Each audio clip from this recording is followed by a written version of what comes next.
Hi friends, welcome back to Elizabeth Ann Can Stitch. In today's video, I'm going to show you how I stitch in hand.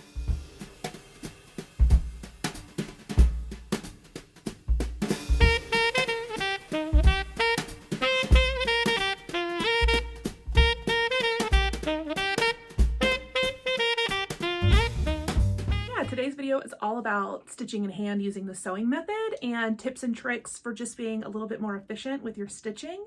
My methods are definitely not for everyone, so take everything I say with a grain of salt. I think we all stitch differently, we all have different preferences, and it's all about kind of like finding what works for you with your stitching that makes you happiest and most comfortable doing it. These are just the methods that I use in my stitching and what I really like, so I hope you enjoy it, and let's get started. All right, hi guys, welcome back to my craft table. So in today's video, I am going to show you how I stitch. I stitch in hand using the sewing method, and I'm going to kind of walk you through my tips and tricks and what I've implemented to be kind of a efficient stitcher. I still love my stitches to look nice and I want my stitching to look, you know, pretty and nice, but I also want to stitch all the things. So yeah, I'm just going to show you how I stitch and some of my little tips and tricks. And if any of you guys have a tip or trick for me that I'm not doing, please let me know in the comments, because always looking for new things to kind of help speed up my process. I'm going to start, I have this, I think it's a 28 count, it might be a 30, I think it's a 28 count piece of linen. And have I stitched on it? Well, somebody has. How cute is that? I didn't even know that was there. This was in a grab bag of linens that somebody sent me. Oh, funny. We'll use this side. And I have this just little floss ring full of DMC. I'm gonna use a dark green because I think it'll probably pop off of this linen. And yeah, let's get started. So before I even get into the stitching, my first tip is to put every single thing on a floss drop. So I always stitch from either the floss cards that come with fancy floss, or I put my DMC or non kind of floss card threads, including silks, even silks, I put on these floss drops. These are floss drops from, oh, I'm blanking. I'll put it up on the screen, but they're the ones you can get at any local needle workshop. And I also have, of course, lovely ones that you guys have sent me, and I've also made my own. So I just use any range of floss drops. And so the reason my DMC is so long, and you might be thinking, that's doubled over, that's way too long to stitch with, is I leave my DMC this long because if I'm stitching on 28 and 32 count, I use the loop method with DMC. If I'm not using the loop method, then I will pull a thread and cut it in half and use half at a time. But most of the time I feel like, well, not most of the time, but maybe about half the time I'm stitching with DMC, I feel like I'm stitching on a 32 or 28 where I would want 2 strands of floss. And so I will leave it this long so that when I pull a strand, I already have a strand that can be folded in half and I can use the loop method with it. So since I am going to be stitching on some 28 count to show you, I will show you guys pulling a thread and starting with the loop method. Once you have your floss on a bobbin, which it's just like a little overhand knot that you can see, and I don't pull it too tight, I leave it a little loose. Hi, Diego. Diego wants to be a part of it. Okay, so I use the tip of my needle and I put it underneath a strand of thread and I pull. And that's how I get my floss off of a floss card. It is the quickest way. I know people, you know, take the whole thing off, pull a strand, put it back. I think this easily saves me 30 seconds per strand when I have to change my needle. So I'll show it to you one more time. I'll put this one off to the side. And so you just get underneath one of the strands, or one of the pieces of thread. So you can see that with my needle. And then you just hold on to the thread and pull. And there you go. Now you have a piece of thread ready to stitch with. I usually just kind of comb out the thread with my fingers for a second to let some of the curls come out. And then since I'm using the loop method and I want to stitch with 2 strands, I'm going to match up the ends of my thread. And I am a thread licker, first controversial statement I'm gonna make tonight, not the last. So I lick the ends of my threads and thread them into my needle.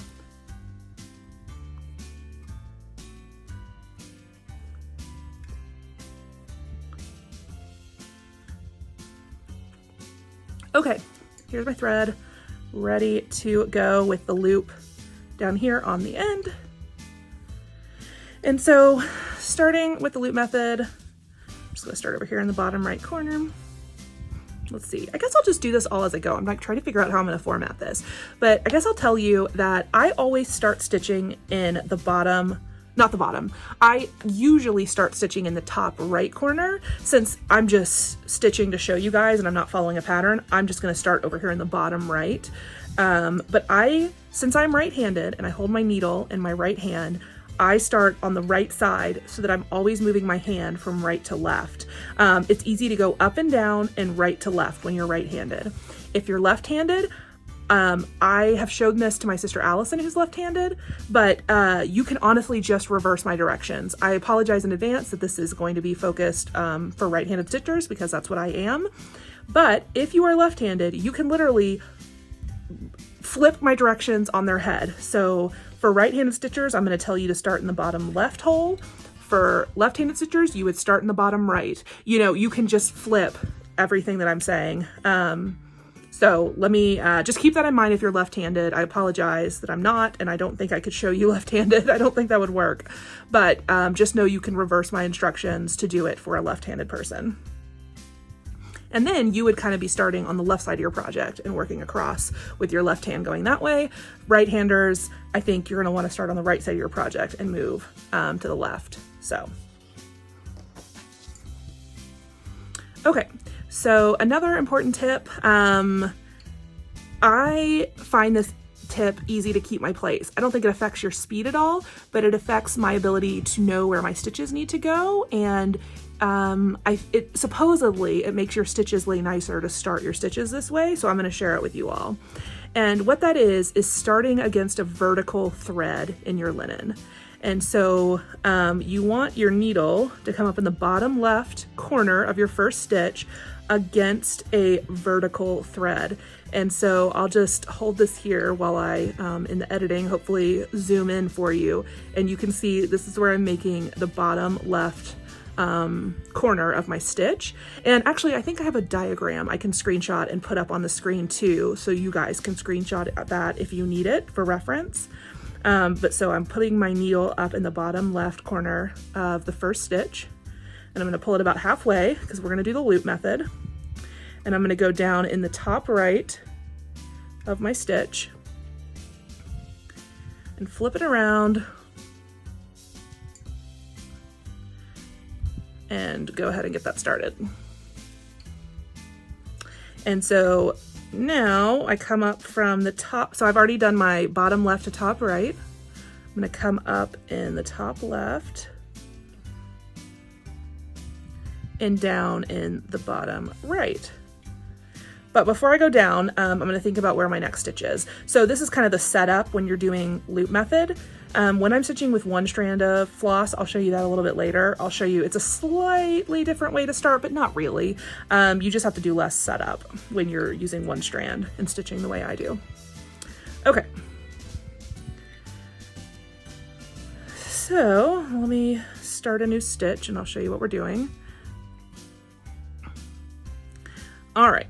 So our thread is coming up out of the bottom left corner of a stitch, and I'm going to make this, actually I'm just going to do a row of maybe 10 stitches to show you the mechanics of how you would stitch in hand using the sewing method. So my thread's coming up out of the bottom left. I'm going to put the tip of my needle into the top right and scoop it over to the top left across those two linen threads. Let you guys get a look at that. And push the needle through and pull that first cross, that first diagonal cross into place. And then with the tip of my needle in the bottom right, I am going to push my needle down, and then I'm going to decide where my next stitch is. I've just told you I'm going to stitch a row. So all I'm doing is moving one stitch over and putting my needle where the next stitch starts. So anytime you're completing an X, you want to know where your next stitch is so you can move the tip of your needle to that spot. Like if you had to skip a few stitches, you know, you could come over here. If you were going up, you know, you could count up and I'm not doing this for real because I have to bring it closer to my face, but you know, you can kind of go up and down. For this, we're just going one stitch over to the left. And so you go to the top right and scoop. It'd help if I could see what I was doing. I'm gonna have to bring this a little bit closer to me. So you go into the top right, scoop across to the top left, down to the bottom right, and scoop across to your next stitch.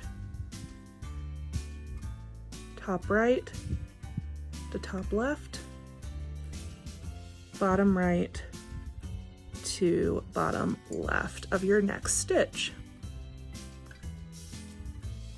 And so this is just doing a very basic horizontal line, which of course is the easiest when you're stitching in hand, is to do just a straight across from right to left or left to right if you're left-handed.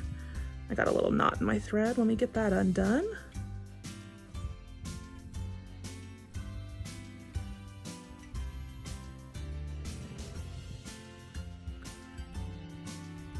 But of course we know cross-stitch patterns are not just straight lines across.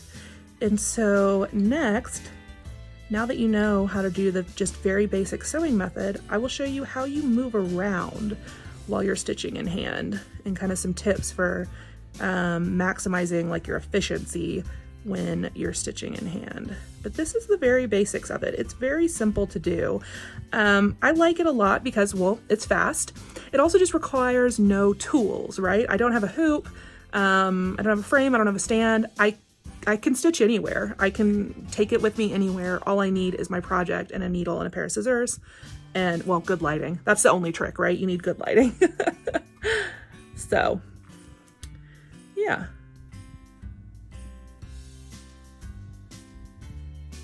Okay, so I'm gonna finish this last stitch and then I'm gonna tie off and then I will show you how you kind of move around a project.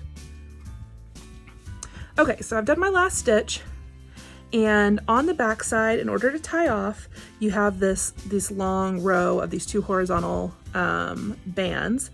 And so what I do is kind of a snake method where, let me start on this way, where you run the tip of your needle underneath stitches about 3 times.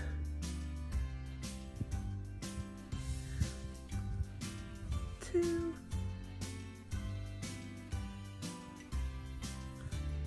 And 3. And then you trim.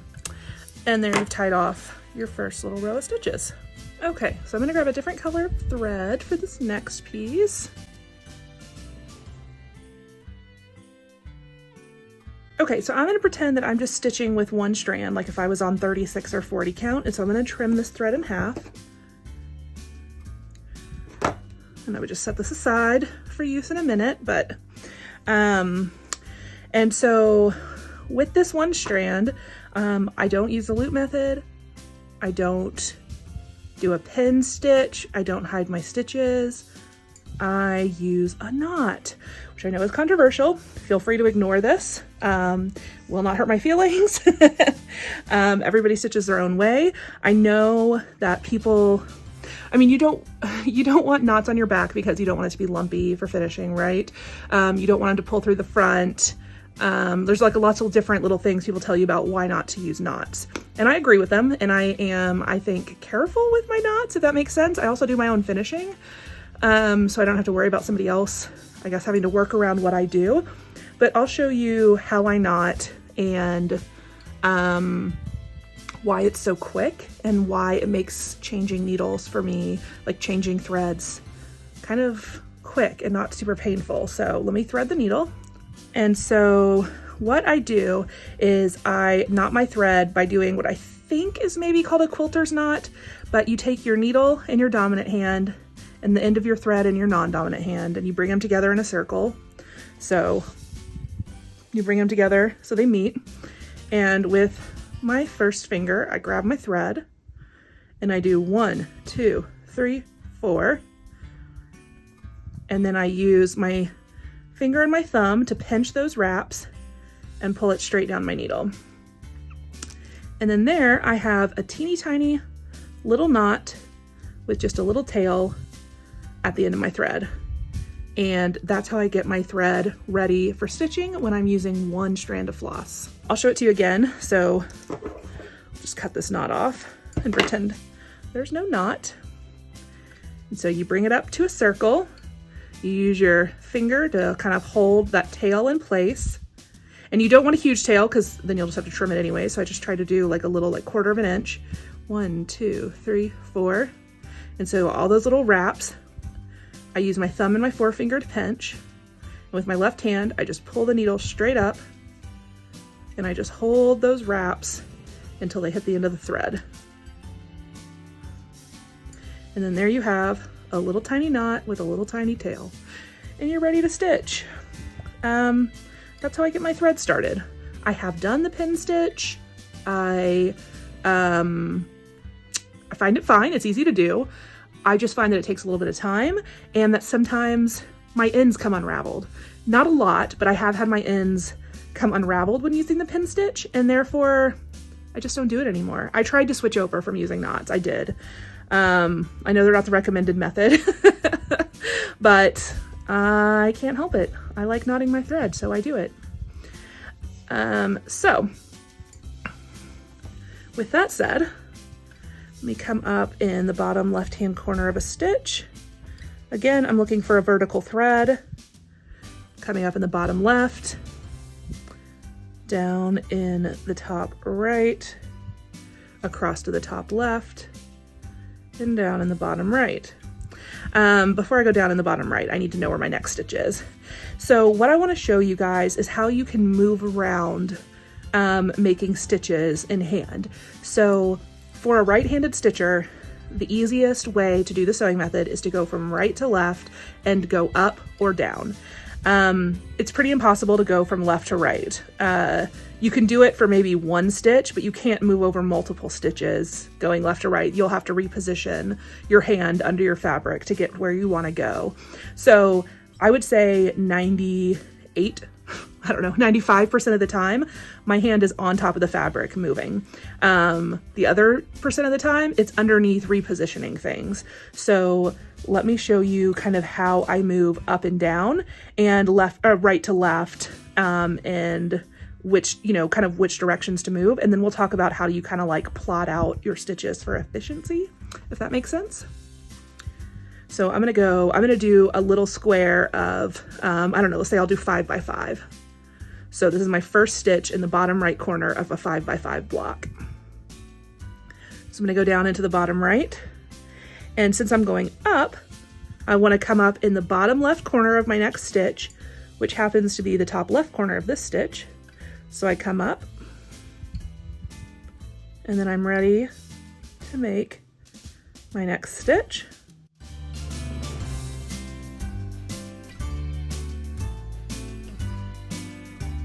Okay, so I made the first half of stitch 5, and so now I want to do the next column of 5 stitches. So I'm going to put my needle in the bottom right, and I'm going to go over and move over one row or one column, and I'm going to work my way down. So it's top right to top left, bottom right to the bottom left of the next stitch, which now we're going down, and just repeat.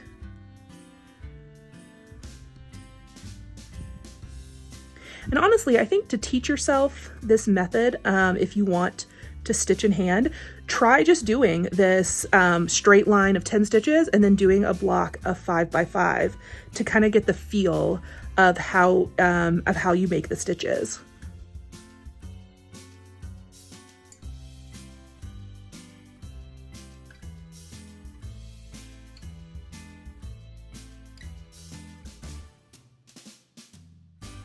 Oh, and something I wanted to mention or follow up on that I mentioned earlier is starting on a vertical thread and how it helps me position myself and know where my next stitch is without having to count linen threads. So, you know, I've posted the diagram, refer to that, but basically if you know your bottom left stitch is always against that vertical thread, it just helps like visually to see where your next thread should, or your next stitch should start. So you're not starting kind of a half stitch off in any way, because you know what a vertical thread looks like versus a horizontal once you get used to it. So it just helps you keep your position when you're stitching on linen or even weave or something like that. I know this method can definitely be done on Aida, but I find the like brief times I've stitched on Aida, which is not much, I find it a lot harder to use the sewing method on Aida, but please try it out and let me know if you have success with it. I think it's just because Aida is stiffer and linen is softer, so you're able to kind of, you know, bend it and manipulate it a little bit more easily. I imagine that's probably why, but you know, if any of you try out this method on Aida, please let me know.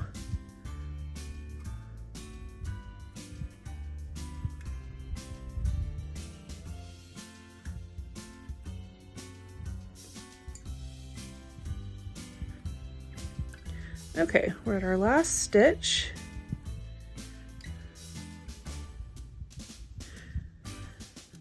So this is only one strand, which, hey, I mean, the coverage doesn't look too bad, right?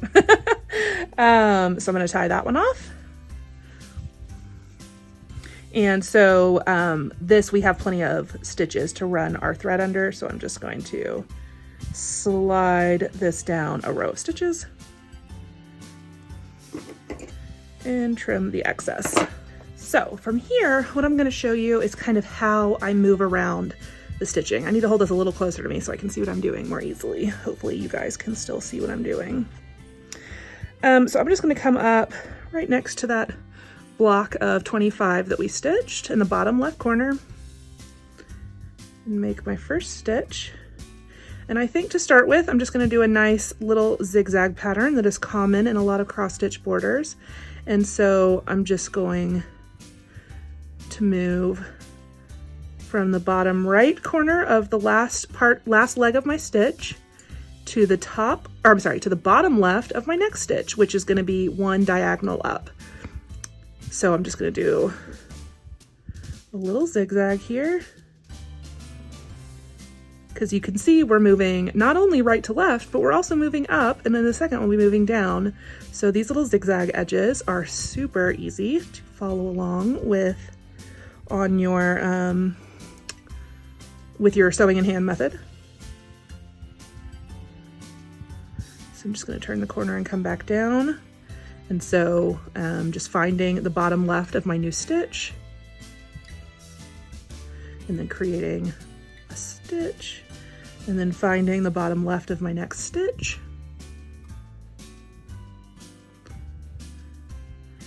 And then let's see, we'll go one more over, and then maybe we need to do an every other stitch vertical stripe. And so you can see I'm just using the tip of my needle to find the bottom left of my next hole.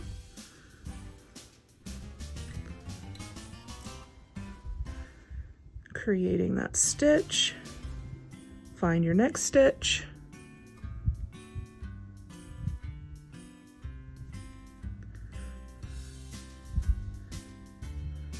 And so I tend to only move maybe 2 to 3, maybe 4 stitches away from where I'm at. So let me complete this stitch and I'll show you what I mean. So like, let's say this little repeating alternate stitch border continues on horizontally.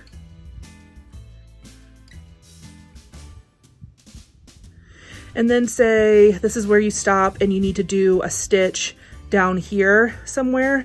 So maybe we need to skip 2 stitches and come down. So then with the tip of my needle, I just find there's 1 stitch, 2 stitch, and there's the 3rd stitch.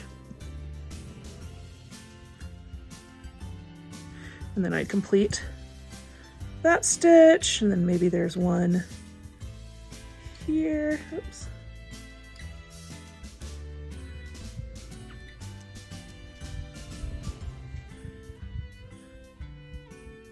Then maybe there's one over one and up two. So you'd come over here. So once you kind of know the movement, it's pretty easy to know, like, okay, I'm gonna put my needle down in the bottom right corner, and then I need to go to wherever my next stitch is that's easiest to get to, you know? And so maybe I need to do a couple up here.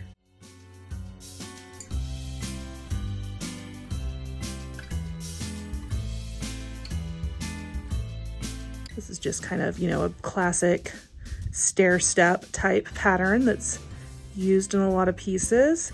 So yeah, that's the basic gist of how this is done, right? Like I move from right to left, and I can move up and down to kind of create my stitches. So every single stitch I created from here to here, my hand never left the top of the fabric, right? I am just continually sewing my stitches. And so hopefully I think I showed enough in real time where you probably saw, like, you know, the kind of difference between, you know, repositioning your hand, finding that hole, you know, repositioning your hand, finding that, you know, like obviously that's not super slow, but oops, I'm about to lose my thread.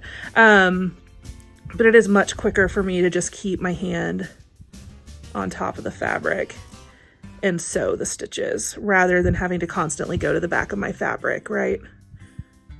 So that's why I like to stitch this way so much. Okay, so let me grab a pattern, a free pattern, and I'm gonna show you kind of how I tackle a design and how I would go about stitching something kind of like in the most efficient way, and how I kind of plot out my stitching, if that makes sense. Okay, so this is a freebie. I've covered up half of it. Red Tulip, let's see, who is this from? Praiseworthy Stitches. I got this at House of Stitches in LaPorte, Indiana, last time I was there. So I'm just gonna show you this top half of this freebie, and I'm gonna grab 2 colors of floss and kind of show you how I would approach stitching like these leaf designs.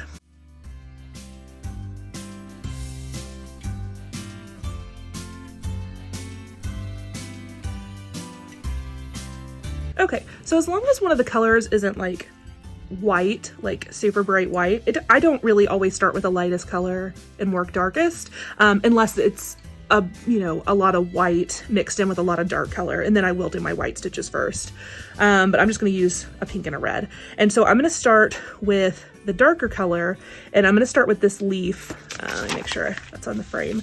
So I'm gonna start with this leaf, and I'm gonna do, I'm gonna use this red as this slash symbol, and I'm gonna stitch this leaf with red and then with pink. And if anyone is wondering what the weird gray spots on my hand are, I accidentally sprayed my hand with spray adhesive, and I've had trouble getting all of it off of me for about a week. The perils of cross stitch finishing. You end up with glue spots on your hand.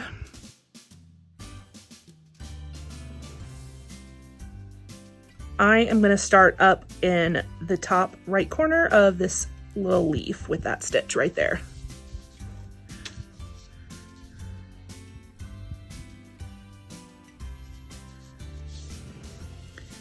So I need to do a vertical row of 3.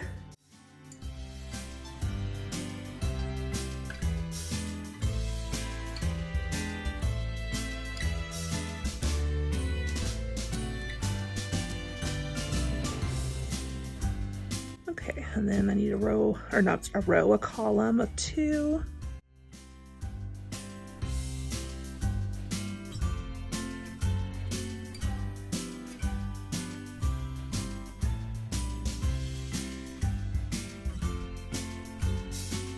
Okay, so if I was actually stitching this full pattern for real, then I would keep going after I completed this stitch and start stitching, you know, all of this next flower as well. But since I'm just going to show you this kind of little petal or leaf as an example, I'm going to go ahead and end my stitching right here.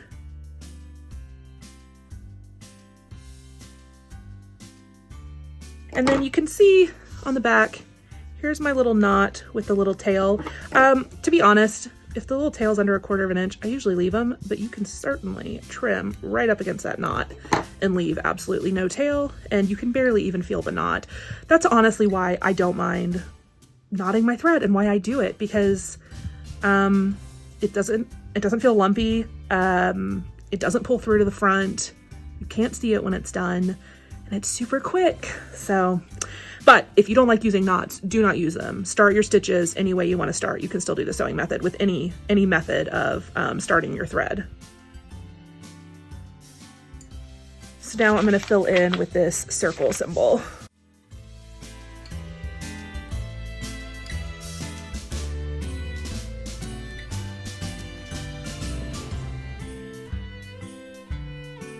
Normally I would have my pattern up here rather than flat on a table so I could see what I was doing a little bit better, but that's okay. This is not my normal position for stitching. I'm not usually so upright and bent forward like this.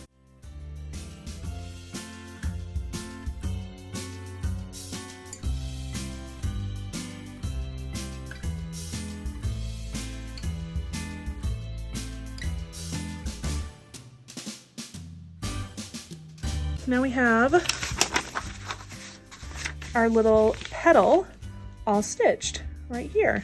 And so as you can see from how I just stitched it, I work in columns. I always look at a pattern and I kind of assess, I break it down into columns because I always want to be going up and down and then right to left.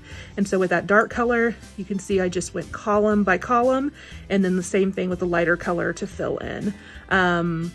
The key is just always know where your next stitch is going to be so that when you complete a stitch, you're moving right into your next one. And so basically my brain has just kind of adapted cross stitch patterns into, you know, like the most efficient movement basically. And so with a shape like this, that kind of has a clear top right corner and a bottom left, it works perfectly for that. Of course, you know, you're never going to have a perfect motif where you don't have to reach around and reposition your needle.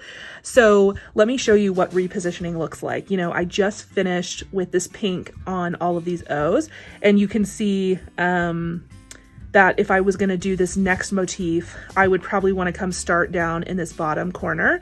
So what I would do, well, usually I probably would have done this red first, but let me find my needle. So I finished that last stitch and my thread's on the back now because that was my last stitch I could do from the front. And so then I would go and find the next stitch. So I'm going to start here. So let's see, that's 1, 2, 3, 4 and over. Okay. Doesn't have to be perfect right now, but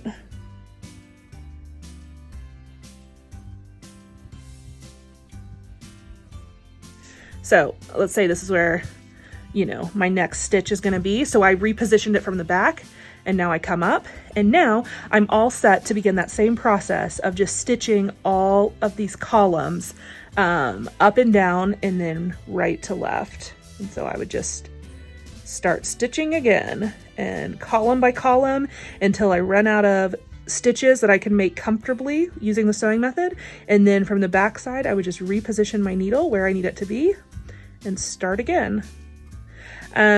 Maybe I'm also doing something that y'all wouldn't do. Maybe you would tie off your thread and then start again here. I don't mind carrying like, I don't know, up to like 4 or 5 stitches. I stitch usually on 36 and 40 count linen, and you cannot see the threads. I mean, if I was stitching on white with black thread, then of course I'm not carrying because you will see it. But on like a natural neutral color fabric, I mean, you're just not going to see it. And so on the back, you can see that I have carried, you know, across the fabric a little bit. This video should just be called All the Things Elizabeth Ann Does Wrong. But that's okay. We all stitch differently, right? So that's 3. And then I would move over to my next column. And that one is like, I don't know, 6 or 7. I'm not going to stitch it perfectly, but you get the idea. Then I would just be moving up the next column of stitches.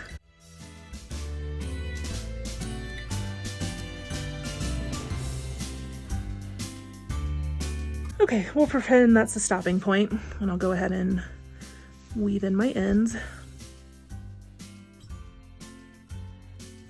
and so that is how I stitch in hand. That's how I move across my fabric. I knot my threads because it's super quick to get started on a new thread, and I don't find them to be a problem at all when I'm stitching. If you don't like it, please don't do it. So I think the other reasons why I might stitch faster than some is just because I don't have any hoop or frame to set up. You know, I just kind of loosely gather my fabric in my hand and stitch that way. Obviously, if you're working with a big, huge piece of fabric, it can be a little bit cumbersome. So if I have a really huge project and I'm on the far right, then I will say roll up my fabric with the stitches facing inward, so I'm not like manhandling them if there's any stitches over there. And then I'll kind of, you know, hold this little roll of fabric in my hand and kind of stitch like that. But yeah, I find it super relaxing and super easy and portable. I can take my stitching anywhere, and yeah. Okay, I'm rambling now. I think that's all I wanted to show you guys. I really hope this video was helpful, and yeah, let me know if you have any time-saving tips and tricks below. I would love to hear them. I'll see you guys in the next video. Bye.